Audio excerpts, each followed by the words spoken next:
اس وقت میں ایک دعا کے لیے بھی کہنا چاہتا ہوں. جو آج کل کے دنیا کے حالات ہیں ان کے بارے میں. گزشتہ چند دنوں سے حماس اور اسرائیل کی جنگ چل رہی ہے، جس کی وجہ سے اب دونوں طرف کے شہری، عورتیں، بچے، بوڑھے بلا امتیاز مارے جا رہے ہیں یا مارے گئے ہیں. اسلام تو جنگی حالات میں بھی عورتوں، بچوں اور کسی طرح بھی جنگ میں حصہ نہ لینے والوں کے قتل کی اجازت نہیں دیتا. اس بات کی آن رسول صلی اللہ علیہ وسلم نے بڑی سختی سے ہدایت بھی فرمائی ہے. اب جو اس بے انصافی کی وجہ سے جنگ ہوگی، اس کے نقصان کا تصور ہی عام آدمی نہیں کر سکتا، اور یہ سب بڑی طاقتوں کو پتہ ہے کہ کتنا شدید نقصان ہوگا. لیکن پھر بھی انصاف قائم کرنے میں کوئی توجہ نہیں ہے، اور توجہ دینے پر کوئی تیار بھی نہیں ہے. ایسے حالات میں مسلمان ملکوں کو کم از کم ہوش کے ناخن لینے چاہیے، اپنے اختلافات مٹا کر اپنی وحدت کو قائم کرنا چاہیے. اگر مسلمانوں کو یہ ہدایت اللہ تعالیٰ نے اہل کتاب سے تعلقات بہتر کرنے کے لیے دی ہے کہ تعالوا الی کلمۃ سواء بیننا و بینکم، اس کلمے کی طرف آ جاؤ جو ہمارے اور تمہارے درمیان مشترک ہے، اللہ تعالیٰ کی ذات ہے. تو مسلمان جن کا کلمہ مکمل طور پر ایک ہے، کیوں اختلافات ختم کر کے اکٹھے نہیں ہو سکتے؟ بس سوچیں اور اپنی وحدت کو قائم کریں، اور یہی دنیا سے فساد دور کرنے کا ذریعہ ہو سکتا ہے. اور انصاف کے تقاضے پورے کرنے کے لیے مظلوم کے حقوق ہر جگہ قائم کرنے کے لیے بھرپور آواز اٹھائیں. پھر ایک ہو کر،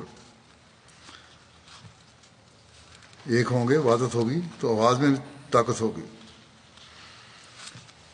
ورنہ معصوم مسلمانوں کی جانوں کے ضائع ہونے کے یہ لوگ ذمہ دار ہوں گے، وہ مسلمان حکومتیں ذمہ دار ہوں گی. عرب دنیا میں ایک اور بڑا خطرناک واقعہ رونما ہوا ہے. مسجد اقصی کو بم سے اڑانے کی بڑی ذلیل اور نہایت ہی کمینی کوشش کی گئی ہے یہود کی طرف سے. اگرچہ وہ ناکام ہو گئے وہ لوگ جو مقرر تھے ایجنٹ اس کام پر، لیکن یہ پہلے بھی کوششیں ہو چکی ہیں، اور نہایت ہی خبیثانہ ارادے ہیں یہود کے. ان کا مقصد یہ ہے کہ آہستہ آہستہ مسلمانوں کے معزز مقامات کو تباہ کر دیا جائے، اور کچھ دیر کے بعد لوگ بھول جائیں گے، اور پھر وہاں ہم یہ ان کا معبد دوبارہ بنوانے کی بجائے اپنا معبد بنائیں، اور پھر مسجدوں کو نابود کرنے کے نتیجے میں اگرچہ بظاہر مسلمان نابود نہیں ہوتے، لیکن حقیقت یہ ہے کہ شعار کا قوموں کی زندگی سے بڑا گہرا تعلق ہوتا ہے. جو قومیں اپنے شعار کی ذلت قبول کر لیں وہ قومیں ہلاک ہو جایا کرتی ہیں. آخر ایک کپڑے میں کیا بات تھی جس سے جھنڈا بنایا جاتا ہے کہ آن حضرت صلی اللہ علیہ وآلہ وسلم نے تربیت فرمائی صحابہ کی کہ جھنڈے کی حفاظت کرنی ہے، اور بظاہر ایک بے وقوف آدمی یہ کہہ سکتا ہے کہ جھنڈے کو چھوڑو پرے، جان بچانی چاہیے.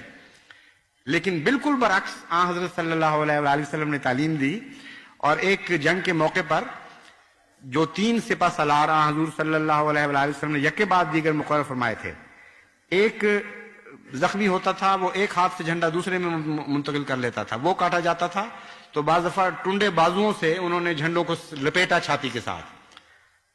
جب کاٹے گئے تب دوسرا آگے بڑھا اور نہیں گرنے دیا، اور یکے بعد دیگرے تینوں جرنیل جو چوٹی کے تھے اپنے دماغ جنگی صلاحیتوں کے لحاظ سے، وہ شہید ہو گئے اور جھنڈے کو نہیں گرنے دیا.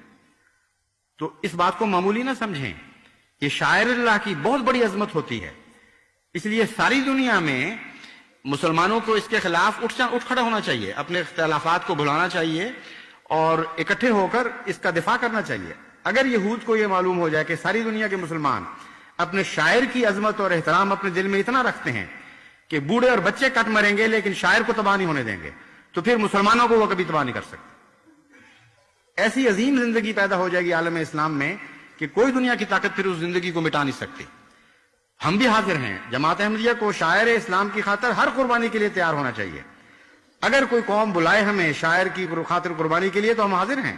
یہ ہے وہ جہاد جو حقیقی جہاد ہے، جس کا قرآن کریم میں ذکر ہے، جس کی اسلام نہ صرف اجازت دیتا ہے بلکہ حکم دیتا ہے۔ اس لیے اگر آپ کو نہیں آنے دیتے وہ اپنے ساتھ ان خدمتوں میں، اگر آپ سے فی الحال نفرتیں ہیں، تو یہاں بیٹھے ایک جہاد شروع کر سکتے ہیں آپ، اور وہ دعا کا جہاد ہے۔ آخر جنگ بدر بھی تو اس خیمے میں جیتی گئی تھی جہاں دعائیں ہو رہی تھیں، اس میدان میں نہیں جیتی گئی تھی جہاں چند لڑائیاں، تھوڑی سی لڑائی ہوئی تھی۔ اصل وہ جنگ حضرت محمد مصطفیٰ صلی اللہ علیہ وآلہ وسلم کے خیمے میں جیتی گئی ہے۔ بس وہ جنگ تو آپ یہاں شروع کر دیں، پھر اگر خدا توفیق دے گا اور وقت ہمیں بلائے گا تو دنیا دیکھے گی کہ جہاد کے میدان میں احمدی کسی دوسری قوم سے پیچھے نہیں، بلکہ ہر میدان میں صف اول میں ہوں گے انشاءاللہ تعالی۔